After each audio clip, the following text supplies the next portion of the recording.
Sir, मैं पूछना चाहता हूं, क्या नरेंद्र मोदी की सरकार तिरंगे के हरे रंग को निकाल देंगी? क्या हरा रंग मुसलमानों का है? क्या नरेंद्र मोदी की सरकार खरबूजे पर पाबंदी आयद कर देगी? कब आप बिहार के सुरजापुरी और कोल्हिया बादरी को कौमी ओबीसी स्टेटस देंगे? सर लाइटर वेन में कह रहा हूं कि हाइडेनबर्ग अगर यहां होता तो यूएपीए लग जाता उस पर। अकलियतों के बारे में, मुसलमानों के बारे में एक शायर ने कहा था, आग से आग बुझाने को कहा जाता है, जख्म पे जख्म खाने को कहा जाता है, हम वफादार है बताने के लिए, हमको अपना सर कटाने के लिए कहा जाता है। शुक्रिया सर। मैं सदर जमहूरिया के खुतबे की मुखालिफत में खड़ा हुआ हूं। मैं बरसर इख्तिदार जमात से जानना चाहूंगा, क्या ये सच नहीं है कि आप ही के आदादो शुमार 75वां NSSO का डेटा ये कहता है कि 25% मुस्लिम बच्चे पैसों की गुर्बत की वजह से तालीम से ड्रॉप आउट हो जाते हैं? क्या ये सच नहीं है कि 7 साल से ऊपर जो बच्चों का खवानगी का तनासुब है तमाम मज़ाहिब में सबसे कम मुसलमानों का है? क्या ये सच नहीं है कि ग्रॉस अटेंडेंस रेशियो तमाम मज़ाहिब का सबसे कम मुसलमानों का है? क्या ये सच नहीं है कि सबसे कम एनरोलमेंट जो होता है वो मुसलमानों का है? क्या ये सच नहीं है कि AISHE की रिपोर्ट ये कहती है कि हायर एजुकेशन में मुसलमान का तनासुब 5% से 4% पर आ चुका है? और ये सरकार इन तमाम आदादो शुमार को देखते हुए, इनके आदादो शुमार को सामने रखते हुए सदर जमहूरिया के खुतबे में लफ्ज अकलियत का, माइनॉरिटी का जिक्र भी नहीं किया गया, जो भारत की आबादी का 19% का हिस्सा है। ये इनकी मोहब्बत है अकलियतों से और मुसलमानों से। सर, क्या यह बात सच नहीं है कि आपने माइनॉरिटी के बजट को 40% कम कर दिया, स्कॉलरशिप के पैसों में 560 करोड़ रुपए कम कर दिए? ये आपकी मोहब्बत है जो नफरत की निशानी बनती है। नरेंद्र मोदी की सरकार ये नहीं चाहती कि अकलियत और मुसलमानों के बच्चे तालीम याफ्ता होकर इस देश को मजबूत करें। वो उनको हमेशा गुर्बत और नाइंसाफी का शिकार बनाकर रखना चाहती है। सर, दूसरी बात इसमें यह है कि आज अकलियतों को मुसलमानों के ताल्लुक से कोई महीना ऐसा नहीं जाता जहां पर उनको जान से मारने की धमकी नहीं दी जाती। बरसर इख्तिदार जमात के एक MP साहिबा ने कहा कि चाकुओं को सिर्फ तरकारी के लिए इस्तेमाल मत करो, गर्दनें काटने के लिए इस्तेमाल करो। बरसर इख्तिदार जमात के एक MP ने दिल्ली में कहा कि मुसलमानों का समाजी बायकाट करो। बरसर इख्तिदार जमात ने गुलबर्गा के रेलवे स्टेशन को हरा रंग किया गया था, उसको ये कहकर तब्दील कर दिया कि मुसलमानों का रंग है। सर, मैं पूछना चाहता हूं, क्या नरेंद्र मोदी की सरकार तिरंगे के हरे रंग को निकाल देंगी? क्या हरा रंग मुसलमानों का है? क्या नरेंद्र मोदी की सरकार खरबूजे पर पाबंदी आयद कर देगी और देश की जनता से कहेगी कि नागपुर में आपके हेड ऑफिस में उगा हुआ सिर्फ संतरा खाया जाएगा? सर, नारी शक्ति की आप बात करते हैं तो बिल्किस बानो अगर मुसलमान नहीं होती तो बिल्किस बानो को इंसाफ मिल जाता। 20 साल से बिल्किस बानो लड़ रही है, मगर उसका नाम बिल्किस बानो है। आप इंसाफ नहीं करना चाहते बिल्किस बानो से। ये नारी शक्ति आपकी है।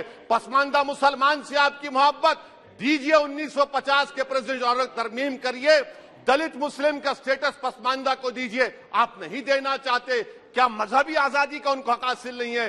स्पीकर साहब, मैं मुसलमान हूं, मेरे बगैर ये मुल्क नामुकम्मल है। मैं इस मुल्क का यरगमाल नहीं हूं, मैं इस मुल्क का कैदी नहीं हूं।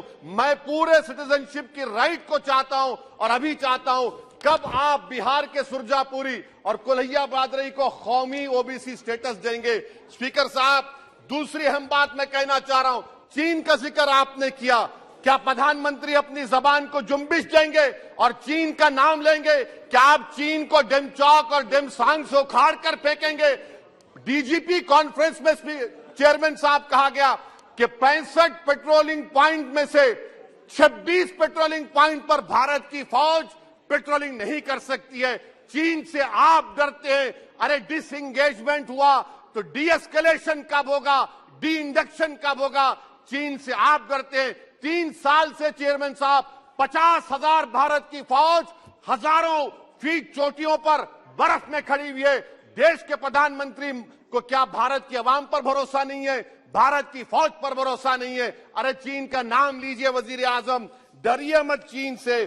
तीसरी पॉइंट सर, हमारे कानून के मंत्री चले गए, पैराग्राफ 79 और 82 में बेसिक स्ट्रक्चर पर, आईनी ओहदों पर बैठे हुए लोग बेसिक स्ट्रक्चर पर तनकीद करते हैं, लॉ मिनिस्टर कॉलेजियम पर तनकीद करते हैं। इस ऐवान में जब एनजेसी का बिल आया, मैं वाहिद एमपी था, अब याद होगा आपको, जो मैंने कहा था कि भारत के संविधान के खिलाफ होगा बेसिक स्ट्रक्चर के। इंदिरा गांधी से सबक हासिल करना चाहिए।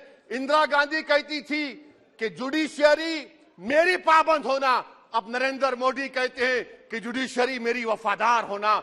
इंदिरा गांधी ने 42nd अमेंडमेंट किया, देश की जनता ने इंदिरा गांधी को इख्तियार से बेदखल कर दिया। आप वही इंदिरा गांधी के इराक को ला रहे हैं। आप बताइए स्पीकर साहब, क्या ईसाई मानने वाले व्हाइट टेरर हैं? क्या ईसाई मजहब के लोग व्हाइट टेरर को फरोग देते हैं? आप बताइए। मैं यहां पर जजेस को तहफ्फुज करने के लिए नहीं खड़ा हूं, मैं बेसिक स्ट्रक्चर की हिफाजत में बोल रहा हूं। मैं अदलिया की आजादी के लिए खड़ा हूं, मैं एग्जीक्यूटिव की आजादी के लिए खड़ा हूं, लेजिस्लेचर की आजादी के लिए खड़ा हूं।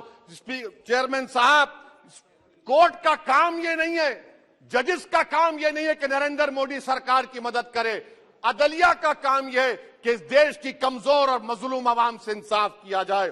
चौथा पॉइंट स्पीकर साहब, यहां पर एक बड़े सरमाएदार का जिक्र किया गया है। क्या यह बात सच नहीं कि कांग्रेस और बीजेपी ने ओलिगार्क्स को पैदा किया? आप दोनों ने मिलकर ओलिगार्क्स को पैदा किया। आज इसी वजह से 60% मुल्क की दौलत 1% जनता के पास है। आप दोनों ने बैठकर मलाई खाई और गरीब और नौजवान पिस रहा है। अरे बताओ, ये जो 28 लोगों की लिस्ट है जो देश का पैसा खाकर भाग चुके हैं या बैठे हुए, उसमें कोई मुगलों का नाम है क्या? कोई मुगलों का नाम नहीं है, मगर आप उस पर कुछ नहीं बोलेंगे। संडेसरास कंपनी 15,000 करोड़ नाइजीरिया और केनिया की कोर्ट में जाकर कहती है कि हम हिंदू हैं, भारत को आएंगे तो प्रोसिक्यूशन होगा। आपने कोर्ट में कुछ नहीं कहा, वहां पर एसआईटी आपने बनाई। मगर शुक्र है, मैं लाइटर वेन में कह रहा हूं कि हाइडेनबर्ग अगर यहां होता तो यूएपीए लग जाता उस पर। और सर, मैं नरेंद्र मोदी सरकार को मशवरा दे रहा हूं लाइटर वेन में कि ये अंग्रेजी का अल्फाबेट ए बड़ा अशुभ है आपके लिए। AA को आपने कहा कि बेटा फाइटर एयरक्राफ्ट बनाओ, बैंकरप्ट हो गया। अब कैपिटल ए को आपने 17 इंडस्ट्री दे दिए, हम पूरे विश्व में मार्केट कैप हमारा 5वें नंबर पर आ गया।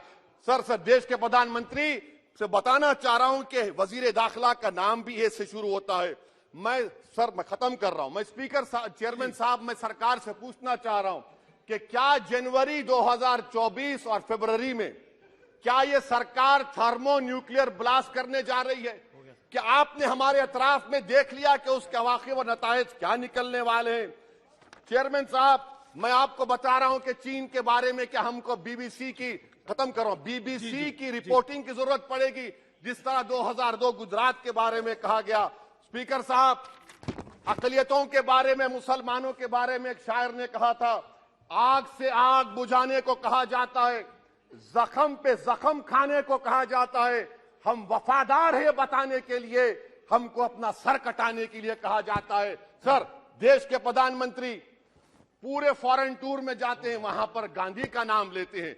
मुझे अप्रीहेंशन, खदशा इस बात का है कि इस देश में 2 बाबा कौम हो जाएंगे, एक सावरकर होगा और एक सौतेला बाबा कौम। कहीं आप महात्मा गांधी को ना बना दे तो सर मैं खत्म कर रहा हूं सर। इसीलिए मैं आपके जरिए से हुकूमत से मुतालबा करता हूं कि प्लेसेस ऑफ वर्शिप एक्ट को डिस्टर्ब ना किया जाए, मुसलमानों का अक़लियतों का बजट बढ़ाया जाए, बिल्किस बानो से इंसाफ करिए, चीन से मत डरिए प्रधानमंत्री, चीन को काट पर फेंकिए। शुक्रिया सर।